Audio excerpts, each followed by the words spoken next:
The country of Fulin, also called Dachin, lies above the Western Sea.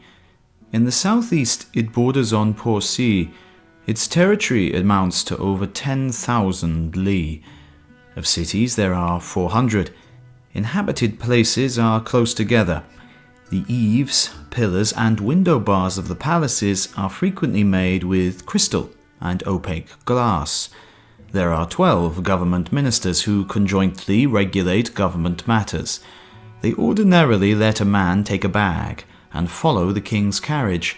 When the people have a complaint, they throw a written statement into the bag. When the king comes back to the palace, he decides between right and wrong. The kings are not permanent rulers, but they select men of merit.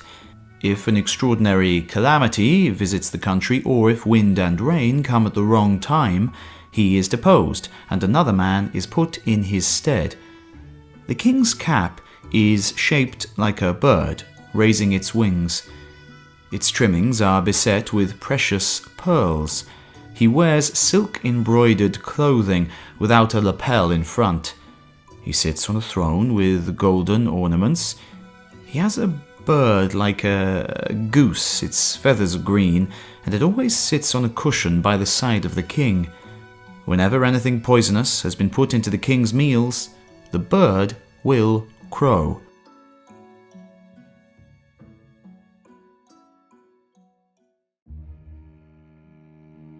The walls of their capital are built of granite and are of enormous height.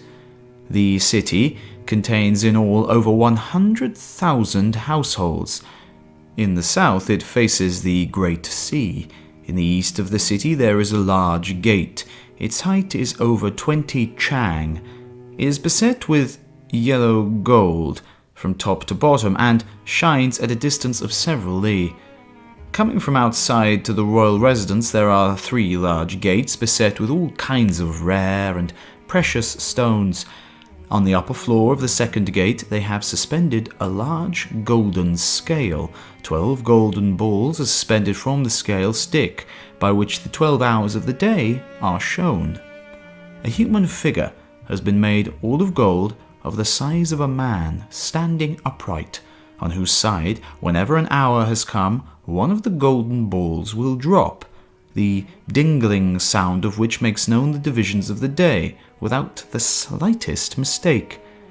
In the palaces, pillars are made of se, the floors of yellow gold, the leaves of folding doors of ivory, beams of fragrant wood.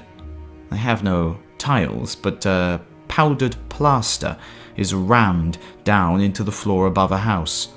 This floor is perfectly firm and of glossy appearance, like jade stone. When, during the height of summer, the inhabitants are oppressed by heat, they lead water up and make it flow over the platform, spreading it all over the roof by a secret contrivance, so that one sees and knows not how it is done, but simply hears the noise of a well on the roof. Suddenly, you see streams of water rushing down from the 4 eaves like a cataract. The draught caused thereby produces a cooling wind, which is due to this skillful contrivance. It is customary for men to have their hair cut and wear robes leaving the right arm bare. Women have no lapels on their dresses, they wear turbans of embroidered cloth. The possession of a great fortune confers superior rank on its owner. There are lambs that grow in the ground. The inhabitants wait till they are about to sprout and then screen them off by building walls to prevent the beasts, which are at large outside, from eating them up. The navel of these lambs is connected to the ground. When it is forcibly cut, the animal will die. But after the people have fixed the buds themselves, they frighten them by the steps of horses or the beating of drums, when the lambs will yield a sound of alarm and the navel will be detached, and then the animal may be separated from the water plant. The inhabitants are in the habit of cutting their hair and wearing embroidered clothing. They drive in small carriages with white canopies. When going in or out, they beat drums and hoist flags, banners, and pennants. The country contains much gold, silver, and rare gems. There is the jewel that shines at night, the moonshine pearl, the chicken frightening rhinoceros stone, large conches, the mother of pearl, carnelian stones, jadeite, corals, amber, and all the valuable curiosities of the West are exported from this country.